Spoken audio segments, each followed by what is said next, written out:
امشب در 24 بازگشت نگرانی جامعه جهانی از برنامه هسته ایران با هشدار تازه آژانس. این سازمان از تهران خواسته درباره ذخایر اورانیوم فوراً توضیح بده. همزمان ترامپ تلاش‌ها در واشنگتن برای کاهش اختیاراتش در جنگ با ایران رو بی‌معنی خونده. گزارش اختصاصی ایران اینترنشنال از تلاش در تهران برای کنترل انتقادها از مذاکره با آمریکا. پزشکیان قالیباف خواهان ممنوعیت حضور نمایندگان جبهه پایداری در تجمعات حکومتی شدند. تاکید حزب الله بر خروج اسرائیل از لبنان و مخالفت با خلع سلاح. وزیر دفاع اسرائیل میگه نیروهای این کشور در خاک لبنان باقی میمونند. و روایت ناتمام خالق پرسپولیس و راوی زن زندگی آزادی. مرجان ساتراپی اولین زن نامزد اسکار انیمیشن در 56 سالگی درگذشت. از استودیوی ایران اینترنشنال این 24 است با فرداد فرحزاد.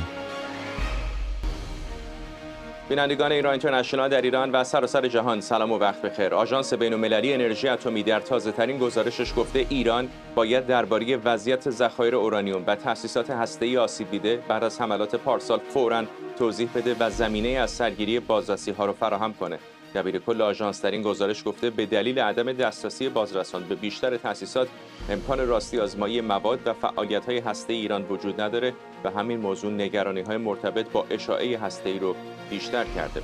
همزمان در واشنگتن یک روز بعد از تصویب طرح مجلس نمایندگان آمریکا برای محدود کردن اختیارات جنگی رئیس جمهوری در قبال ایران، دونالد ترامپ این اقدام رو بی‌معنی خونده. در همین حال تامی تامبرویلد سناتور جمهوری‌خواه به مرضیه حسینی خبرنگار ما در کنگره گفته تصمیم دیروز مجلس نمایندگان مداخله جویانه است و تاکید کرده باید اجازه داد رئیس جمهور بدون فشار سیاسی تصمیم بگیره.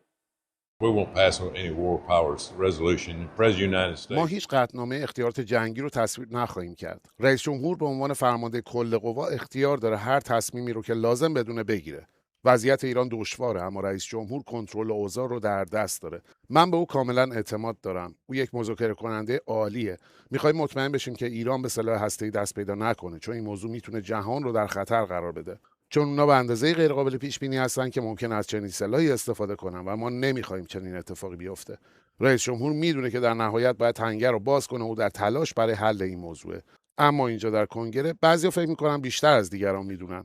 ما باید از سر راه رئیس جمهور کنار بریم و اجازه بدیم کاری که لازمه انجام بده. خوشحالم که اون این مسئولیت رو بر عهده داره. من از رهبری او احساس امنیت بیشتری دارم.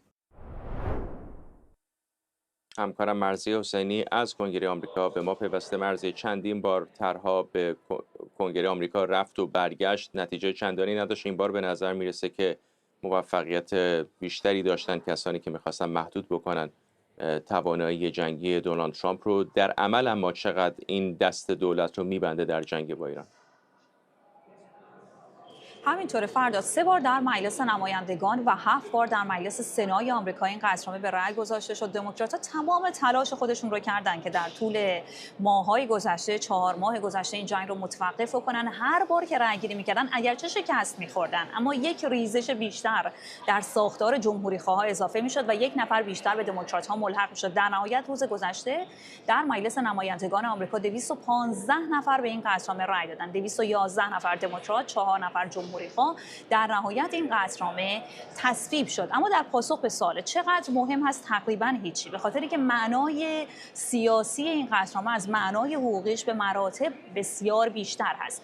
مرحله بعدی این قطعنامه این هست که این قطعنامه از مجلس نمایندگان، جایی که الان تصویب شده، وارد مجلس سنای آمریکا میشه. جایی که الان صحبت‌های سناتورهایی که من باشون مصاحبه کردم رو منتشر کردیم. اونها گفتن ما نمیگذاریم که این قطعنامه از مجلس سنا عبور بکنه. با این حال اگر این قطعنامه عبور بکنه که چندان هم در واقع احتمالش کم نیست، بخاطر اینکه دفعه قبلی که اینها رأی گیری کردن در مجلس سنای آمریکا تا جایی که من یادم میاد یک رأی کم داشتن و اینکه در طول 2 هفته گذشته یک رأی بهشون اضافه شده باشه احتمالش بسیار بالا هست.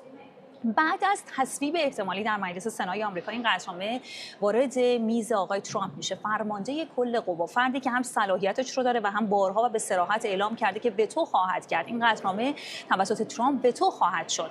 اگرچه بعد از اون دوباره برمیگرده به اینجا کنگره آمریکا و اگرچه بعد از اون دوباره قانونگذارا میتونن وتوی ترامپ رو بشکنن، اما نیاز به 2/3 آرای کل کنگره آمریکا دارن و نیاز به یک زمان طولانی دارن برای این پروسه حقوقی که قطعاً از 2.5 سال باقی فرمانده ترامپ طولانی‌تر خواهد شد. با این حال من در خصوص این قطعنامه مصاحبه کردم، هم با دموکرات‌ها هم با جمهوری‌خواه. می‌خواستم نظر هر دو حزب رو بشنوم. جمهوری‌خواه که قاطعانه گفتن، یعنی دو نفری که امروز با من مصاحبه کردن گفتن ما در آمریکا نیاز به 500 نفر فرمانده کل قوا نداریم. یه ترامپ هست تصمیم میگیره و کار خودش رو میکنه. اما اینکه دموکرات‌ها میگن هم مهمه. صحبت‌های سناتور بلومنتال رو بشنویم. I have no idea what is happening in the negotiations. من هیچ اطلاعی از روند مذاکرات ندارم. چیزی که میدونم اینه که ایران عملاً میگه مذاکراتی در کار نیست، چون به متحدان ما در خاورمیانه حمله میکنه و ما نیز در مقابل به ایران حمله میکنیم. نمیدونم از آتش بس چه چیزی باقی مونده و حتی نمیدونم میتونم اسم این وضعیت رو مذاکره بذارم یا نه. واقعاً اطلاعی ندارم. اما چیزی که با اطمینان میدونم اینه که این جنگ همچنان ادامه داره و رئیس جمهور باید بر اساس قانون اختیارات جنگی با رأی کنگره پاسخگو باشه. من همواره و با قاطعیت از این موضوع حمایت کردم که رئیس جمهور طبق قانون اساسی در قبال این اعلام جنگ پاسخگو باشه. جنگی که در حال حاضر به صورت یکجانبه آغاز شده و استفاده غیرقانونی از منابع مالیات دهندگان آمریکاییه. روزانه 2 میلیارد دلار هزینه میشه، پولی که میتونه صرف بهداشت، آموزش یا دیگر نیازهای مردم بشه. این جنگ همچنین باعث افزایش قیمت بنزین و هزینه‌های زندگی برای مالیات دهندگان آمریکایی شده. بنابراین معتقدم برداشتن گامی دیگه برای پاسخگو کردن رئیس جمهور کاملا ضروریه و با توجه به حملات اخیر ایران به ایالات متحده و همچنین حملات متقابل آمریکا به ایران، این ضرورت بیش از هر زمان دیگری احساس میشه. کاملا روشنه که بحران خاورمیانه به این زودی پایان نخواهد یافت. این تصور که جنگ تمام شده واقع بینانه نیست. ای کاش چنین بود، اما در حال حاضر با یک جنگ داغ و در جریان روبرو هستیم که در برابر چشمان ما ادامه داره و ما به پاسخگویی رئیس جمهور آمریکا بر اساس قانون اساسی نیاز داریم. Of the President of the United States under the Constitution.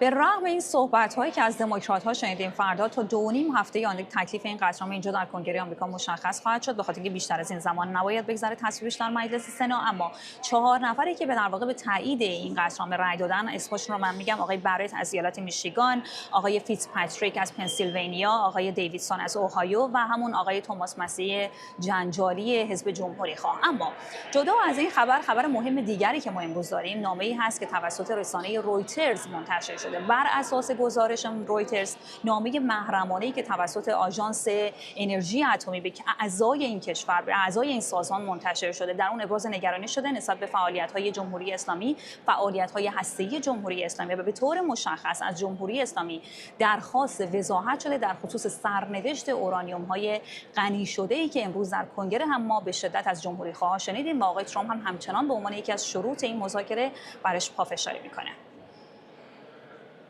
ممنونم از تو همکارم مرضیه حسینی از کنگره آمریکا. جمشید برزگر، روزنامه‌نگار و تحلیلگر سیاسی هم از تورنتو به ما پیوسته. آقای برزگر، درسته که رئیس جمهوری آمریکا همچنان توان وتو کردن این طرح کنگره رو داره، اما خب نشان از این داره که این محبوبیت جنگ هر روز در داخل آمریکا داره کمتر و کمتر میشه و این در حالیه که گزارش آژانس رو هم می‌بینیم همچنان نگران برنامه هسته ایرانن که به نظر میرسه دست کم از منظر آمریکا دغدغه اصلی بوده که منجر به جنگ شده. کجا ایستاده به نظرتون آقای ترامپ و این سردرگمی تا کی میتونه ادامه پیدا کنه؟ با سلام به شما آقای فرزاد و بینندگان محترم شما. بله درست میگید، این وضعیت هم الان ایجاد نشده، در واقع در فرایند جنگ 40 روزه عملا ترامپ به این سمت حرکت کرد و تداوم آتش بس هم نشون میده، علیرغم همه اختلافات عمده‌ای که وجود داره و بازیگرانی که ممکنه کنترل اونها به طور کامل در اختیار دست کم واشنگتن نباشه. عملا میبینیم که این وضعیت بسیار شکننده‌ای شده. هم دامنه حملات دو طرف به هم در هفته‌ها و روزهای اخیر افزایش پیدا کرده و هم فاصله بین این حملات کاهش پیدا کرده. در این حال با توجه به اینکه جمهوری اسلامی مذاکرات رو عملاً به آتش بس در لبنان گره زده و با اظهاراتی که دبیرکل حزب الله لبنان امروز مطرح کرد، ابهامات بسیار جدی در مورد فرایند مذاکرات وجود داره. به هر حال ترامپ هم در حوزه داخلی به دلیل افزایش قیمت سوخت و قیمت‌ها و مخالفت دموکرات‌ها و حتی بعضی از جمهوری خواهان تحت فشار قرار داره. از طرف دیگه در صحنه جهانی هم متحدان کلاسیک آمریکا خواستار به هر حال صلح هستند، خواستار تمدید آتش بس هستند.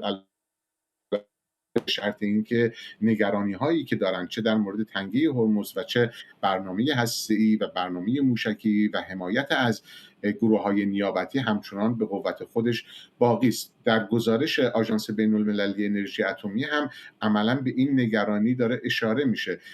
در گزارشی که امروز منتشر شده گفته میشه که آژانس خواهان این هست که تهران هر چه سریعتر توضیح بده در خصوص وضعیتی که برای اورانیوم غنی شده ایران پیش اومده بعد از بمباران در جریان جنگ 12 روزه. اما گزارشی هم دیروز بلومبرگ منتشر کرد که در اونجا گفته شده بود که آژانس بین‌المللی انرژی اتمی هشدار داده که خطر حرکت جمهوری اسلامی، حرکت مخفیانه و پنهانی جمهوری اسلامی برای ساخت سلاح اتمی در مقایسه با قبل از جنگ 12 روزه، یعنی 1 سال پیش، افزایش پیدا کرده.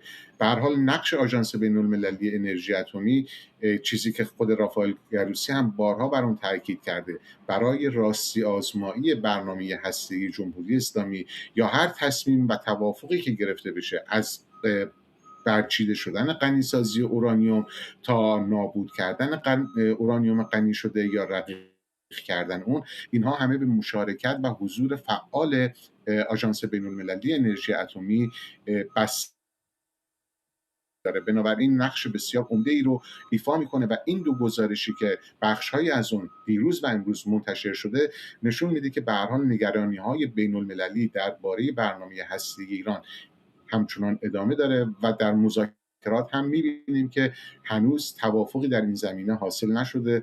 جمهوری اسلامی خواستار این هست که اقداماتی پیشاپیش صورت بگیره، از جمله به رسمیت شناختن کنترل جمهوری اسلامی بر تنگه هرمز، آزادسازی بخشی از دارایی‌های بلوکه شده ایران و همینطور رفع تحریم‌ها. و تازه پس از اون هست که صحبت بشه در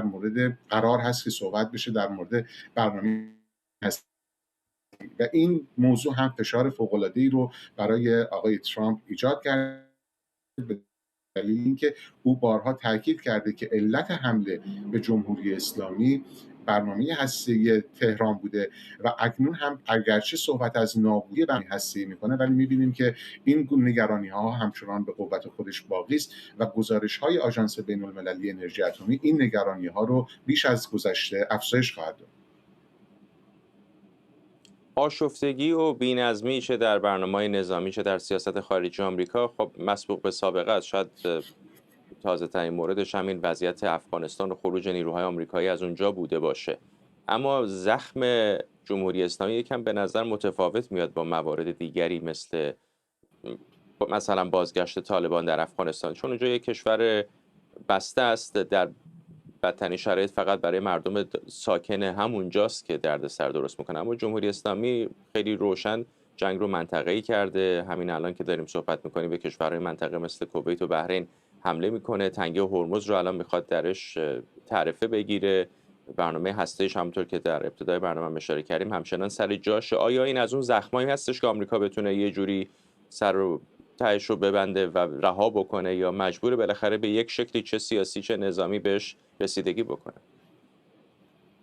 بله، این نکته کاملا درستی است که بارها در خود آمریکا هم بهش اشاره شده. به هر حال شما به کشوری مثل ایران رو چه به خاطر موقعیت جغرافیایی استراتژیکی که داره، چه به خاطر منابع غنی که داره، نمیتونید با کشوری مثل افغانستان مقایسه بکنید. شما میبینید که مسئله تنگی هرمز امروز چگونه بر تمامی جهان و اقتصاد جهانی تأثیر گذاشته.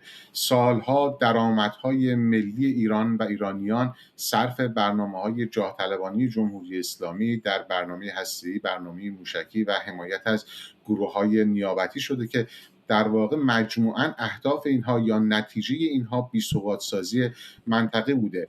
هزاران میلیارد یا در واقع تریلیون ها دلار هزینه شده. خب موشک‌هایی که ساخته شده، اقداماتی که انجام گرفته، قدرت تهاجمی جمهوری اسلامی رو افزایش داده. ما این رو در جریان این جنگ و حمله به کشورهای همسایه دیدیم، در حمایت و جنگ نیروهای نیابتی جمهوری اسلامی چه در یمن، چه در عراق، چه در غزه و لبنان شاهد بودیم. به هر حال اینها تاثیرگذار خواهند بود و مسلما باید در واقع تصمیمی برای خروج از این وضعیت گرفته بشه که چرا که چون این وضعیتی قابل تداوم نیست. هر توافق نسبی نیمه‌ای هم با مخالفت‌ها یا با مداخله دست کم بازیگران دیگر، چه کشورهای منطقه چه اسرائیل، در واقع رسیدن به یک راه حل نهایی رو دشوارتر پیچیده‌تر میکنه. اما واقعیت امر این هستش که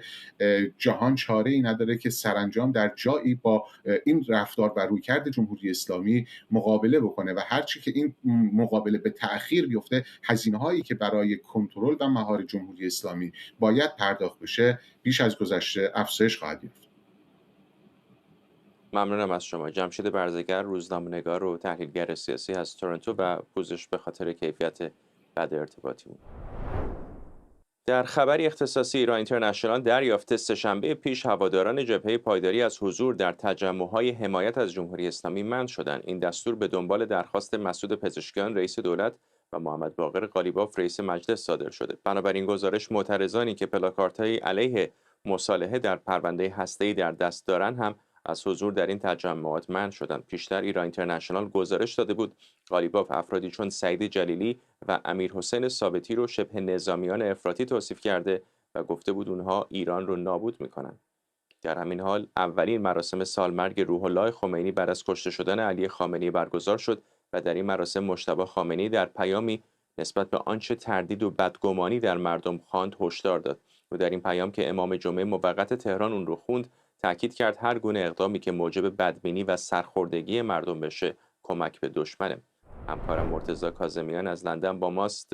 مرتضی، آرام آرام داره اون صداهای اختلافات درون حاکمیتی خیلی بلندتر شنیده میشه و نمودهای بیرونی هم داره. بله، قابل حدسه وقتی شخص اول نظام، کسی که 36 سال زمام امور رو در اختیار داشته و تبدیل به دیکتاتور و حاکم بلا منازع شده حذف میشه، طبیعتاً در کنار او چهره‌های ارشد جمهوری اسلامی در حوزه‌های مختلف نظامی، امنیتی و حکومتی هم کشته میشن. به طور مشخص در جنگ 40 روزه طبیعتاً بازیگران سیاسی جدید به دنبال افزایش دایره اقتدار خودشون و طبیعتاً سهمگیری هرچه بیشتر از حکومت هستند. در یک چنین وضعی رقابت باندهای قدرت مفروضه، چیزی که مجتبی خامنه‌ای به عنوان جانشین پدرش اگر در سلامت باشه و امکان ارتباط داشته باشه، دست کم در شرایط امنیتی که به سر میبره امکان احاطه بر این منازعات و مدیریت اونها و طبیعتاً پاسخ مثبت از طرف رقبا رو نداره، چون اساساً در جایگاهی فعلا قرار نگرفته که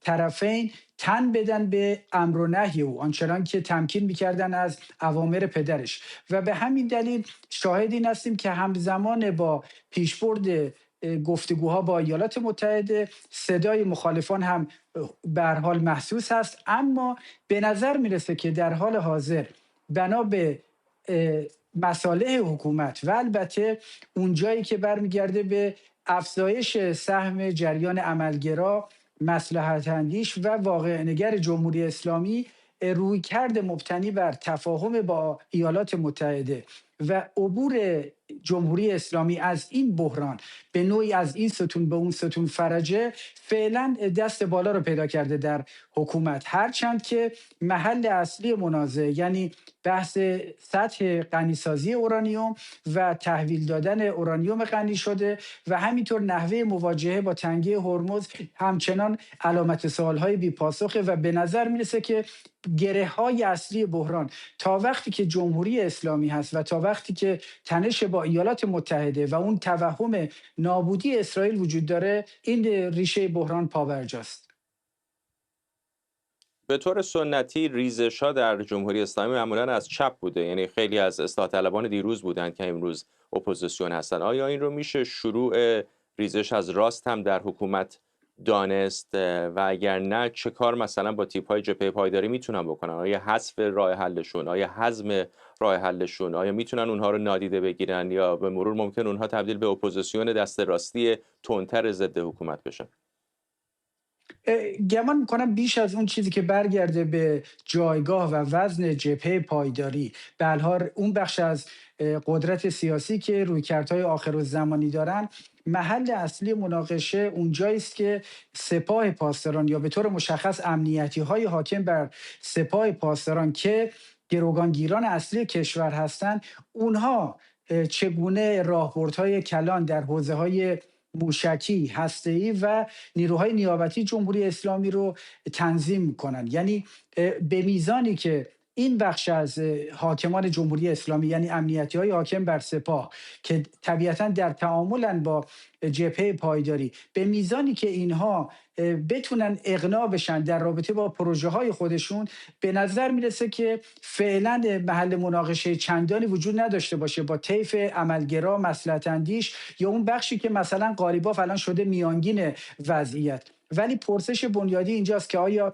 کسی مثل وحیدی فرمانده کل سپاه پاسداران با رویکردهای امنیتی و با دیدگاه‌های ضد حقوق بشری و البته ضد آمریکایی، یا موسوی فرمانده هوافضا، یا قاآنی فرمانده نیروی قدس سپاه، یا محمد علی جعفری فرمانده قرارگاه بقیت الله سپاه، یا ذوالقدر دبیر شورای عالی امنیت ملی، آیا اینها در نهایت در رابطه با برنامه اتمی جمهوری اسلامی و چنان که گفتم برنامه موشکی و نیروهای نیابتی جمهوری اسلامی قصد عقب نشینی دارن؟ پاسخ به نظر با اطمینان منفی است. یعنی اونچنان که حتی در پیام مجتبی خامنه‌ای یا ملاحظات این فرماندهان یا حتی بیانیه سپاه پاسداران مشخصه، جمهوری اسلامی منافع ملی رو گره زده به منافع حزب الله لبنان. پس برخی محل‌های منازعه نه فقط با آمریکا بلکه اسرائیل پابرجاست و به این معنا ریزش از راست گمان نمی کنم تا اطلاع ثانوی رخ بده، چون اساساً شخص مجتبی خامنه‌ای فاقد این هژمونی هست. جریان‌های افراطی این حرف شنوی رو از اون ندارن. بماند که در شرایط امنیتی او، تاکید میکنم اگر در سلامت باشه و امکانات ارتباطی کافی داشته باشه، اساساً امکان سیطره گفتمانی نداره بر بخشی که به نوعی رویکردهای آخرالزمانی یا افراطی دارن.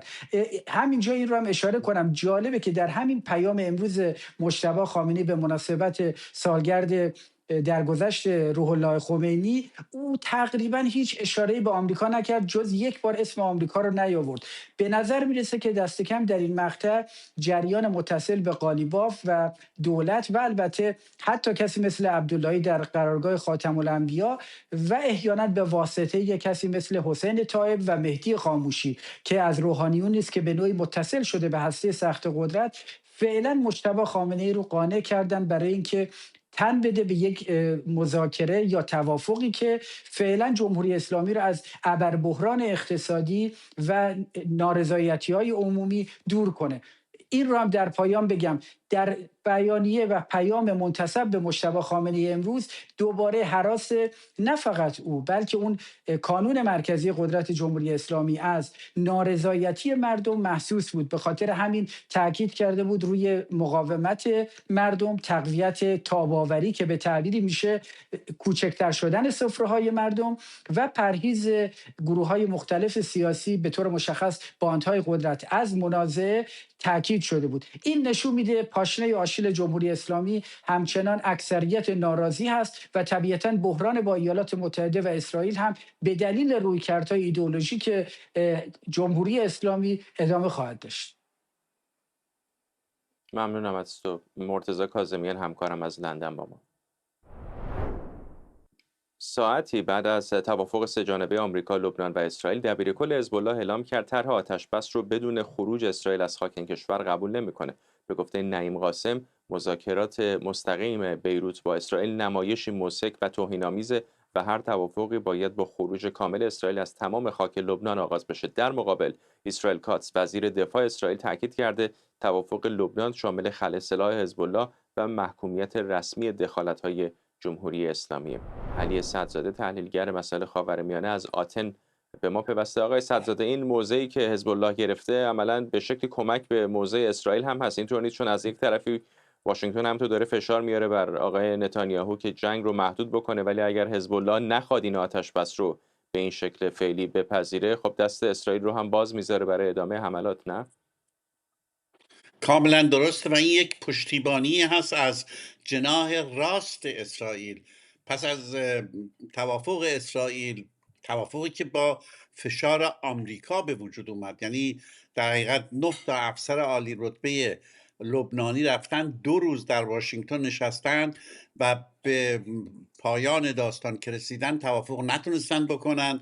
بعد روبیو وزیر امور خارجه ظاهرا وارد جلسه میشه، فشار میاره و تحت فشار آمریکا اینها توافق رو انجام میدن و وقتی که توافق انجام میدن و اعلام میکنه اسرائیل، آقای بنگویر وزیر بسیار دست راستی کابینه انتقاد میکنه به نتانیاهو و میگه که این توافق به ضرر اسرائیل و موضعی هم که حزب الله گرفته. و حزب الله یه چند ساعتی ساکت بود که بعد نعیم قاسم صحبت کرد.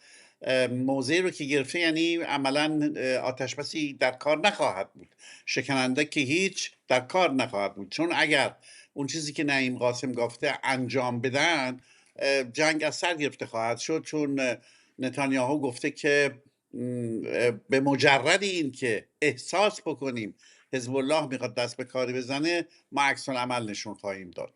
این یک. دو، این که قبل از اینکه این داستان آقای نعیم قاسم به اصطلاح این سخنرانی منتشر بشه، آقای اسماعیل قاآنی فرمانده سپاه قدس اونجا موضعی رو اعلام کرد که معلوم بود حزب الله نمیپذیره. گفتش که نیروهای اسرائیلی باید برن پشت مرزهای بین‌المللی و این مخالفه با اون توافقی است که در واشنگتن کرده بود دولت لبنان که فعلا مرز رودخانه لیتانی باشه و جنوب لبنان از رودخانه لیتانی تا مرز اسرائیل در حقیقت به طور موقتی در کنترل اسرائیل باشه. ولی اگر حرفی رو که قاآنی زده آقای نعیم قاسم هم به اصطلاح پشتیبانی میکنه یا سعی میکنه که اونو انجام بده، ما دیگر آتشبسی نخواهیم داشت، چون حزب الله سعی میکنه که به مناطق جنوبی بره و اسرائیل اصلا اخطار کرده که حتی ساکنان غیر نظامی که در دهات جنوب رودخانه لیتانی بودن اونا حق ندارن برگردن. اینه که خیلی خیلی ناامید کننده است این تحولات چند ساعت گذشته. میدونم که دست اسرائیل تقریبا بسته است دیگه، فقط محدود به توان نظامیش هست کم و بیش، اما کشورهای به خصوص سنی منطقه، به خصوص در حاشیه خلیج فارس، کشورهای مثل امارات که میتونن نفوذ داشته باشن در لبنان، چرا نقش موثرتری بازی نمیکنن؟ به نظر میرسه که بخشی از مشکل لبنان خب مالیه. این کشورها متمولن، میتونن کمک بکنن، میتونن دولت مرکزی رو یکم قوی‌تر بکنن که اگر بخواد خلع سلاح بکنه حزب الله رو دستش باز باشه. چطور جمهوری اسلامی اینقدر علیرغم فشارها میتونه کارآمد به حزب الله کمک بکنه، اما این همه کشور عرب نمیتونن به دولت مرکزی در بیروت کمک کافی بکنن؟ واقعیت اینه که مسئله مالی نیست. همین الان اتحادیه اروپا 2 ساعت قبل یک مصوبه‌ای داشت که حدود 100 میلیون میخوان به دولت لبنان بدن و خانم کالاس هماهنگ کننده سیاست خارجی اتحادیه اروپا هم صراحتاً گفت ما برای این که این آتش بس موفق بشه حتما باید به دولت لبنان کمک کنیم.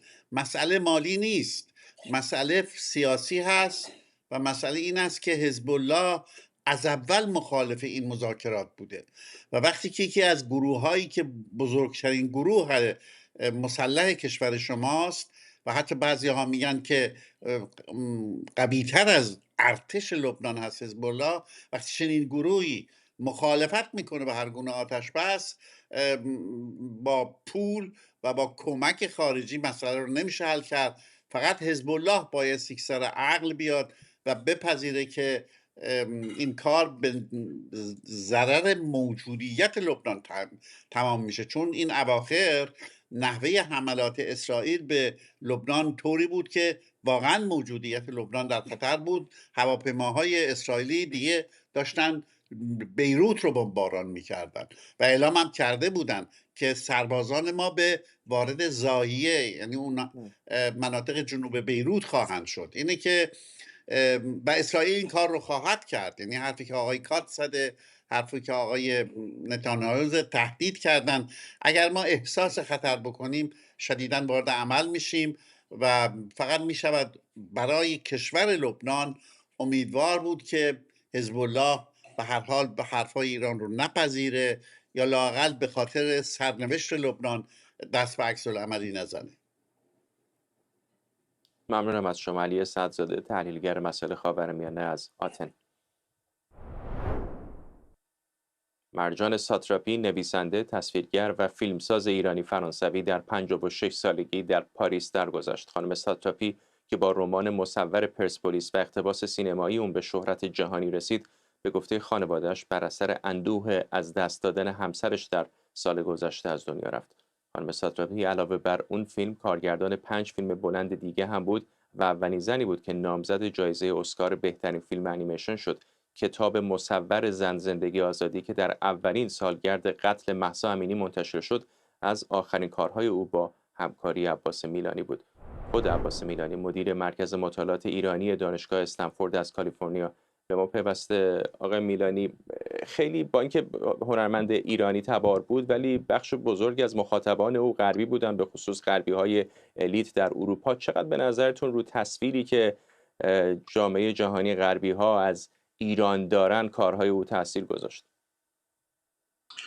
من هیچ کسی دیگری رو نمیشناسم، هیچ هنرمند مرد یا زنی، هیچ فیلمساز مرد یا زنی که به اندازه مرجان ساتراپی در سطح جهان وضعیت ایران رو، استبداد آخوندیسم رو، بهای این استبداد در زندگی روزمره زنان و مردان، دختران رو، بهای مهاجرت رو به زبانی بسیار بسیار گویا بیان کرده. من هیچ هنرمند دیگر زن و مرد ایرانی نمیشناسم که حرمت جهانیش، شهرت جهانیش، موفقیت جهانیش به اندازه مرجان ساتراپی بود و تا لحظه آخر عمرش، تا اونجایی که من میدونم، در تمام مدتی که من بخت دیدارش رو داشتم، بخت آشنایش رو داشتم، دلش برای ایران میتپید، نگران این استبداد خونین رژیم بود و در تلاش بود که کمک بکنه صدای مبارزات مردم ایران و زنان ایران به جهان برسه.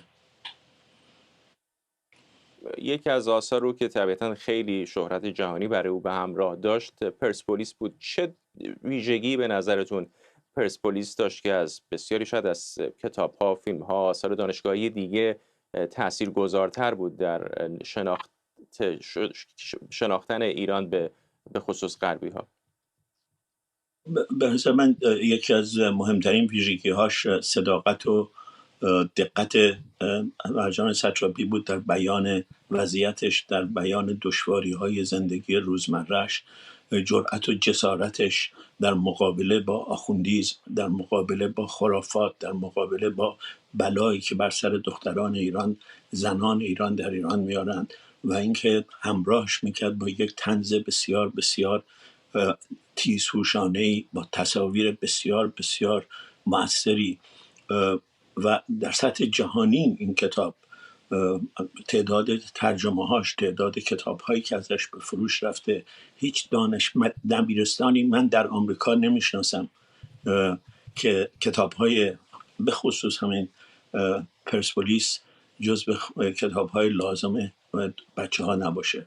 واقعا یه تأثیر عظیمی گذاشت و اون صداقتش، اون شرافتش، اون شجاعتش، من فکر میکنم به قطع میتونم بگم هیچ کتابی نیست که من میشناسم در تاریخ نوشته هایی که ایرانیان نوشتن که سعی کرده تصویری از خدا ارائه بکنن. یعنی همه نقاشان ایران، مینیاتورکشان ایران 1300 سال جرأت نکردن تصویری از خدا بذارن، در حالی که در مسیحیت میدونیم این تصاویر دائم بود. در همین پرسپولیس اگه نگاه بکنید، تصویر خدا رو در یک اتاقی آورده که مرجان داره باش ازش گله میکنه، مرجان افسرده در اونجا نشسته. شگفت‌انگیز شجاعت اون صحنه فقط، ولی تمامش و بقیه کارهایی که کرد. یک سال بعد از همونطور که شما بهش اشاره کردید، من بخت داشتم که از روز اول در این پروژه باش بودم، به دعوت اون رهبر ارکستر بود به قول خودش و به درستی رهبر اون ارکستر بود. نمیدونید با چه حوصله‌ای این کتاب رو آماده کرد، در ترجمهش شرکت کرد، در چند زبان مختلف هم زبان همزمان در روز سالگرد زندگی آزادی این کتاب در آورد. فکر کنم 14-15 زبان مختلف بود. همه اینا رو همکاری کرد، کار کرد، وقت گذاشت برای اینکه فکر میکرد جنبش زنان ایران مهمترین تلیه دموکراسی برای ایرانه و به گمان من درست میگفت و خود او یکی از بهترین تجسم های این جنبش بود. این تصاویری که نشون میدید، همین تصاویری که الان ازش نشون میدید اولین تصاویری است، تصویری از فروغ، از قرةالعین. اینا اولین کارهایی است که بعد از موفقیت کارهای کتابهای قبلیش ترسیم کرده. خودش گفت من دیگه نمیخواستم کتاب تصویری درست کنم، ولی به حرمت این جریان، به حرمت این زنان، به حرمت این جنبش اومد نشست، هم خودش تصویر کرد و هم تمام این فعالیت ها رو به عهده گرفت که این کتاب با موفقیت روبرو شه. متاسفانه طبق معمول یه عده‌ای در خارج بهش حمله کردن، بهش ایراد گرفتن. هر کتابی ایراد داره، ولی اینکه یک زنی با حرمت او، با شجاعت او، با جایگاه بین المللی او 1 ساعت بعد از مرگش رئیس جمهور فرانسه اعلامیه داده، رئیس جمهور فرانسه‌ای که مرجان ساتراپی جرأت کرد لژیون آنرش رو برگردوند و هرچی نبدترش رو در نامه بهش نوشت که شما ریاکارید، شما با این رژیم تبهکار همکاری میکنید، من لژیون دونر شما رو نمیپذیرم. ولی به محض اینکه مرد حرمتش اونچنان بود که همون اعلامیه داد. من تعجب میکنم کسانی که در مثلا جزو رهبران ایران هستند، کسانی که در سابق جزو رهبری ایران بودن، من شگفت زدم که هنوز مثلا ملکه فرح در مورد مرگ این شخصیت شگفت تاریخی چیزی نگفتم.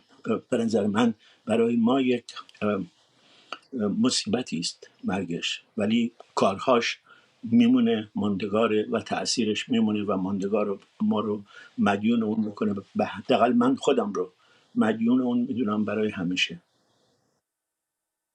فرصت کمی داریم، ولی چون بین حواشی هم اشاره کردید، حالا حتی از زمان زن زندگی آزادی الان جامعه ما حتی خیلی دو قطبی تر هم شده و حتی بخشی بالاخره الان این نگاه‌های ضد روشنفکری بسیار پررنگ داره میشه در بخشی از ایرانیان. بخش شاید قابل درک هم باشه، ولی چطور او طی مسیر میکرد؟ چطور اصلا، میدونم که احتمالاً باش در تماس بودید، چطور خودش رو میافت در این شرایط بسیار چند قطبی یا دو قطبی شده جامعه امروز ایران؟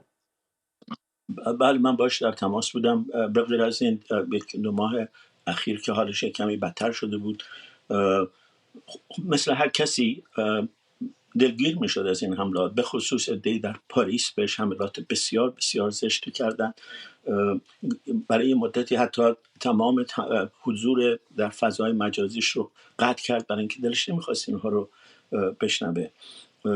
الان هم حتی بعد از مرگش من دنبال میکنم چیزایی که مینویسن در موردش، چیزایی که در مورد کتابش مینویسن، در مورد خودش مینویسن، در مورد خانوادهش مینویسن، اندیشه های خانوادهش مینویسن. اینکه پدرش چپی بوده، اولا حق پدرش چپی باشه، حق مادرش چپی باشه، به شما چه مربوطه؟ به او چه مربوطه؟ به اهمیت کارهاش چه مربوطه؟ چطور شما میتونید خودتون رو مدافع یک جنبش دموکراتیک بدونید و از جایگاه کسی مثل مرجان ساتراپی که همسوی شماست در مفهومی که دموکراسی برای ایران میخواد، آزادی برای زنان میخواد، نمیتونید ازش دفاع بکنید؟ این خجالت آوره به نظر من. دلگیر میشد گاهی، ولی چون زن شجاعی بود، الگوش مادر بزرگش بود. به من میگفت میخواد داستان زندگی مادر بزرگش بنویسه، امیدوارم نوشته باشه. یکی از زنان شگفت‌انگیز تاریخ معاصر مادر بزرگ، اشراف زاده است که طرفدار حق زنان بود، فمینیست بود قبل از اینکه حتی واژه فمینیست در زبان فارسی جایی پیدا بکنه. بسیار ممنونم از شما، عباس میلانی، مدیر مرکز مطالعات ایرانی دانشگاه استنفورد از کالیفرنیا. رسانه‌ها در ایران میگن با صدور ویزای مکزیک، تیم ملی فوتبال ایران 2 روز دیگه شنبه از ترکیه عازم مکزیک میشه. این در حالیه که کمتر از 1 هفته به آغاز جام جهانی مونده و تیم ملی ایران همچنان در انتظار دریافت ویزای آمریکاست. همزمان رئیس فدراسیون فوتبال ایران در مصاحبه‌ای با نیویورک تایمز و در پاسخ به این سوال که آیا بازی نخست ایران در جام جهانی برگزار میشه، گفته این سوال باید از فیفا پرسیده بشه. در همین حال دفتر شاهزاده رضا پهلوی در فراخوانی از ایرانیان خواسته با نمایش پرچم‌های شیر و خورشید و حمل تصاویر جاویدنامان در ورزشگاه‌ها و خیابان‌های شهرهای میزبان بازی‌های ایران حضور پیدا کنند. همکارم رضا محدث از لس آنجلس به ما پیوسته. رضا، بازی‌ها شروع نشده، کلی حواشی داریم، یه جنبندی به ما بده که اصلا وضعیت تیم ملی ایران الان چطور هست، به خصوص بدون روادید آمریکا؟ فردا سلام میکنم به تو، سلام به بینندگان ایران اینترنشنال. خوش آمدید به لس آنجلس و بیرون ورزشگاه لس آنجلس، جایی که تیم ملی ایران قرار دو بازی اول خودش رو در مرحله گروهی جام جهانی 2026 همینجا برگزار بکنه. قدم که میزدم اطراف ورزشگاه، آخرین تدارکات رو دارن انجام میدن. دقیقاً اگر بهت بگم هفته دیگه همین موقع رقابت‌های جام جهانی در ورزشگاه مکزیکو سیتی افتتاح شده با بازی مکزیک و آفریقای جنوبی. اما اون چیزی که در مورد تیم ملی میتونم بهت بگم فرداد اینه که آخرین بازی تدارکاتی تیم ملی فوتبال در ترکیه دقایق پیش به پایان رسید. تیم ملی ایران 2-0 با گل‌های سعید عزت‌اللهی و رامین رضاییان، یکی در نیمه اول و یکی در نیمه دوم، تیم مالی رو پشت درهای بسته شکست داد. همونطور که تو گفتی قراره که تیم ملی 16 خرداد ماه پس فردا ترکیه رو به مقصد مکزیک تیخوانا ترک بکنه، در حالی که ابهام همچنان در مورد صدور ویزای آمریکا برای تیم ملی ایران و اعضای کادر فنی همچنان باقی. تا این لحظه که من دارم با شما صحبت میکنم هیچ خبری موثق از این که چه خواهد شد، سرنوشت ویزای تیم ملی چه خواهد شد، اینکه آیا اونها به مکزیک برسن و بتونن ویزاشون رو اونجا دریافت بکنن، منتشر نشده. نیویورک تایمز گفتگویی انجام داده با مهدی تاج، رئیس فدراسیون فوتبال جمهوری اسلامی. او گفته که نمیدونیم که آیا بازی اول ایران مقابل نیوزیلند اینجا در این ورزشگاه برگزار خواهد شد یا خیر. این رو باید از فیفا بپرسیم. هرچند که خیلی مقامات جمهوری اسلامی تیم، در حقیقت سرپرستان تیم جمهوری اسلامی تلاش میکنن حضور تیم ملی فوتبال ایران رو اینجا با عزت جلوه بدن، بگن خیلی بسیار با عزت ما داریم میریم در این رقابت‌ها شرکت میکنیم. اما اون چیزی که میشه روی زمین دید با حضور اکثر تیم‌های حاضر در رقابت‌های جام جهانی که یکی یک خودشون را رسوندن، مستقر شدن در کانادا، مستقر شدن در مکزیک، مستقر شدن در ایالت‌های مختلف اینجا در ایالات متحده آمریکا و آماده می‌کنن خودشون رو برای برگزاری مسابقات جام جهانی. تیم ملی فوتبال ایران همچنان در ترکیه است، منتظری که احتمالاً شنبه ترک بکنه اونجا رو، بامداد هول و هوش بامداد روز یک شنبه در تیخوانای مکزیک باشه، اونجا تمریناتش رو انجام بده. و اینکه چگونه بیاد در ایالات متحده آمریکا در لس آنجلس بازی اول خودش رو، بازی دومش رو انجام بده، چه زمانی حاضر بشه، تمام اینها سوالهایی هستش که نه تنها برای خبرنگاران مطرحه، نه تنها برای ایرانیان مطرحه، برای خود تیم ملی هم بزرگترین سوال اینه که چه زمانی میتونن که مطمئن بشن که اصلا میتونن اجازه ورود به خاک آمریکا رو داشته باشن. از اینها فرداد بگذریم، میخوام بگم که ایران اینترنشنال حضور خواهد داشت در کل رقابت‌های جام جهانی. به ویژه پوشش ویژه خواهیم داشت اینجا در لس آنجلس. بازی‌های تیم ملی ایران رو به سیاتل خواهیم رفت، اونجا خواهیم بود و تا پایان جام جهانی تیم بزرگی از ایران اینترنشنال رقابت‌ها رو پوشش میده. از برنامه تو میخوام استفاده بکنم و بگم که هر روز از چهارشنبه آینده 20 خرداد ماه 7 شب به وقت ایران هتریک و مزدک میرزایی حضور خواهند داشت. یک برنامه تقریبا یک ساعته رو تدارک میبینن. من و دیگر دوستانم هم در لس آنجلس، شهرهای مختلف آمریکا و مکزیک مستقر هستیم و البته کانادا و مسابقات جام جهانی رو اینجا در ایران اینترنشنال نه تنها در اون برنامه، در بخش‌های مختلف خبری پوشش میدیم و تیم ملی رو تعقیب میکنیم. ممنونم از تو رضا محدث، همکارم از لس آنجلس با ما، و ممنونم از شما که بیننده برنامه 24 امشب بودید. برنامه رو کمی دیرتر میتونید دوباره در یوتیوب ببینید.